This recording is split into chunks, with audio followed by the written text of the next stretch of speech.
Equity and margin. In the previous tutorial, we explored an example where we were opening a hypothetical order of 0.1 lots.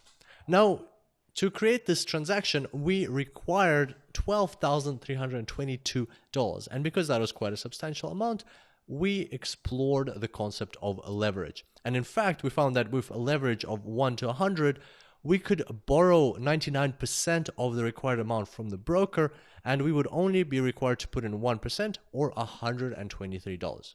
Now that amount that we need to put in, the $123, is called the margin for this transaction. And today we're going to talk more about the margin and find out exactly why the broker is willing to lend us 99% and how leverage works in the background and how all of these concepts play out when you open an order and when the market goes against you and when the market goes in your favor. So let's jump straight into it. So here is our $500 balance, and now we want to open that transaction which we talked about. So the broker puts in $12,199, we put in $123, the $123 is our margin, and the remaining funds, so the 500 minus the 123, the $377, that is called the free margin. Now here we're going to introduce one more concept, and that is the concept of equity. Now normally equity is defined as the balance on your account plus or minus any unrealized profit or loss. So basically your balance is constant until you actually close your transaction, but your equity reflects whether the market is going in your favor or it's going against you. However, in this example, to start off with, we're going to kind of introduce equity backwards. We're going to introduce equity as the free margin on your account plus the margin. There's no big difference, and you'll see just in a few moments how that is exactly the same as what we discussed about balance and unrealized profit or loss. So there's our equity. We're going to outline it with a green bracket here on the right.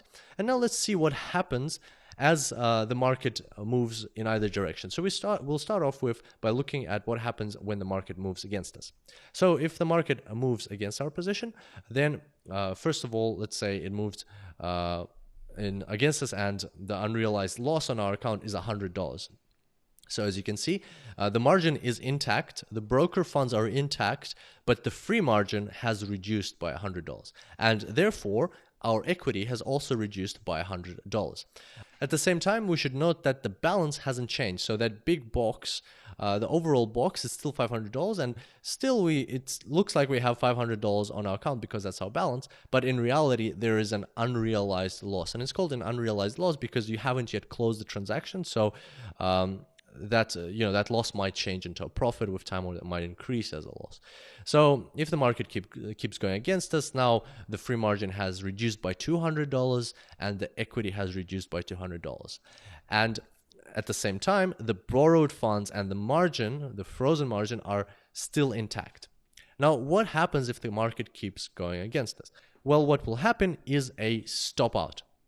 So a stop out is when the broker sees that you have lost quite a lot of funds and you don't have any free margin left, and in that case the broker will automatically close your position, and this loss will become a realized loss, and that way they will be able to pull out of this position. So because they lent you some money, now they see that the position has gone against you. They don't want to lose any of the money that they lent you, so they're just going to close your position and pull out their $12,199.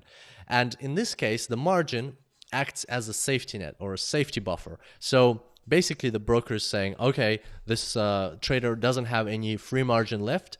We should close the position, and in that case, what will happen is they pull back the $12,199 and you get back your margin. So your margin is returned to you. So why does the broker use this margin as a safety buffer? Well, because while they're closing the transaction, the market can actually move and they might not have enough time to close the transaction spot on that margin level. So the market might even move a bit further against you and might eat into your margin, and you won't get $123, you might get $100 back or $90 back or even $50 back.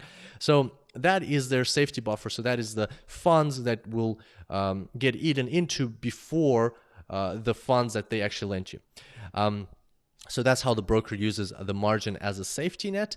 And as you can see, the equity has also reduced to the size of the margin. Now, the stop out can happen at when all of your free margin is eaten up, so when you only have margin left, or maybe when you have half of your margin left. So the broker might, in its terms and conditions, specify that it will allow 50% of the margin to be used up before the stop out occurs, or it might allow 70% of the margin to be used up. So you have to refer to the terms and conditions of your broker to understand at which point a stop out will occur.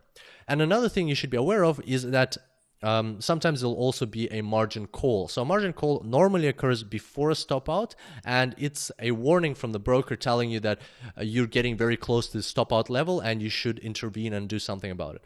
Now, it's not necessarily going to happen. You're not necessarily going to have a margin call, and in fact, a lot of brokers might have the margin call set at the same level as the stop out. So basically the margin call won't happen because it's too late anyway. The stop out has occurred. So that's another thing you should look into and check with your broker, check in the terms and conditions or the product disclosure statement and find out is there a margin call? When does it occur?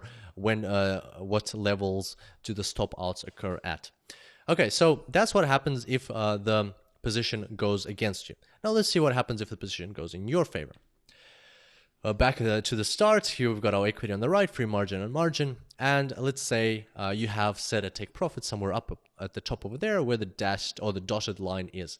Now, if the position moves in your favor, so here we can see that we've earned some money. As you can see, your position still isn't closed, so your balance is still $500, but your free margin has increased. So any unrealized profit or loss is being added to your free margin.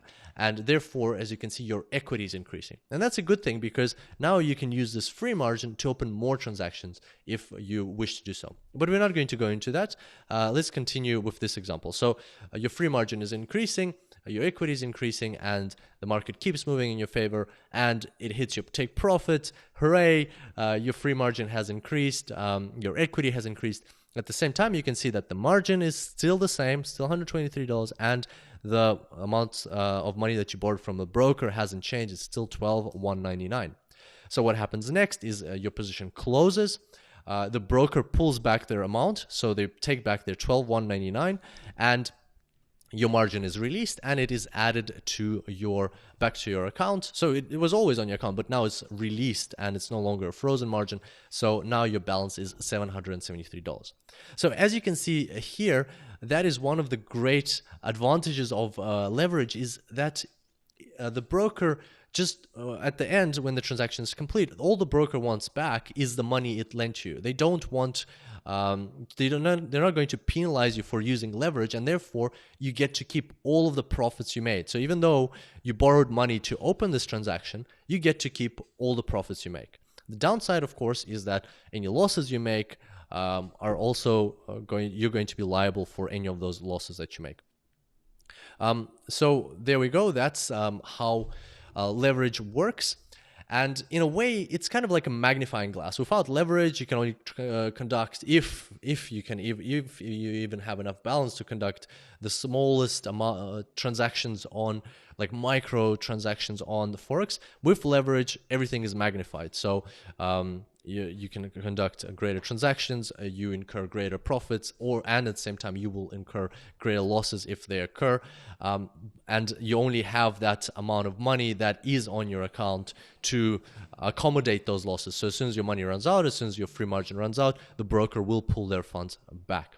So in a way, I like to think of leverage as a sports car. So of course you can hurt yourself by driving a sports car, but if you know what you're doing and if you're careful about it and you're just driving it safely, then you can derive substantial benefits from it.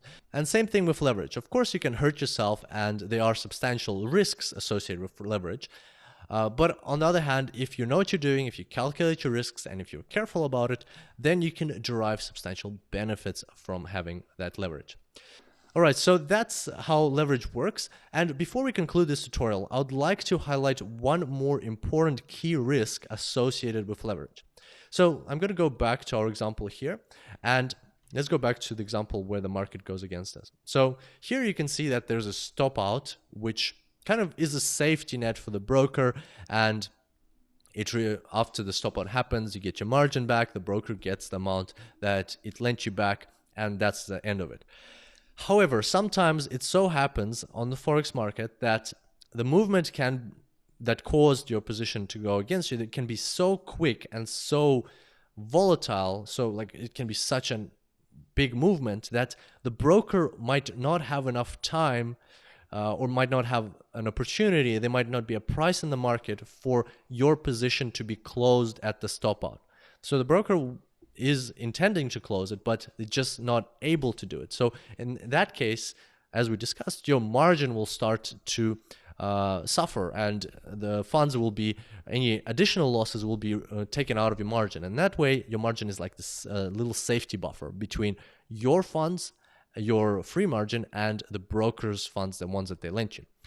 But at the same time, if that market movement is so drastic and so quick that it actually chews up through all of your margin, then what will happen is that before the broker is able to close the position, the broker's funds will start to suffer. So the market will start eating into the 12,199 that the broker lent you in this specific example. So, and that is an additional risk. So if the market moves so quickly that it eats up all of your margin and it uses up some or even all of the money that the broker lent you, then you should be aware that you will be liable for those funds that were used up from the amounts that the broker lent you. So you need to check the terms and conditions, but there's a very high chance that you will be liable for those funds, and the broker can reclaim them back from you. So the broker can ask you to pay back that money. So be careful with that. That is an inherent risk of using leverage. And of course, this risk is has to be verified with your broker, has to be checked with your terms and conditions, but you should make yourself aware of that, and you should understand this risk when you're using leverage. So I just wanted to make sure that you're aware of that. And that brings us to the end of today's tutorial. There we go, talked about equity and margin, and hopefully now you have a very clear understanding of how leverage works and why exactly brokers are willing to lend you that money. Okay, I look forward to seeing you on the next tutorial, and until then, happy trading.